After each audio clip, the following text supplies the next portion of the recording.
itong mga ganito should be handled by military men. Not because, well, they are better organizers.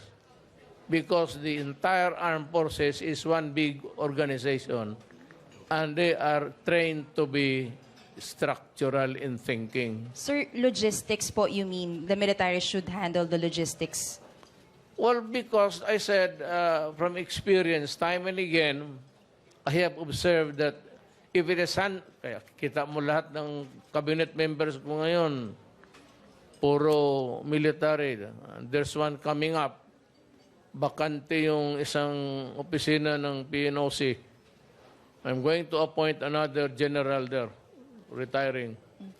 Mas kumpante ako, kasi itong mga military, hindi masyado sa korupsyon. Pag sinabi mo magtrabaho ka at gawin mo yan, anong klaseng ayusin mo ang Boracay, you give them money, may sobra pa, and the thing is fixed. So, karamihan itong mga civilian, lalo ang volunteers, hindi mo makuha yan ng gano'n.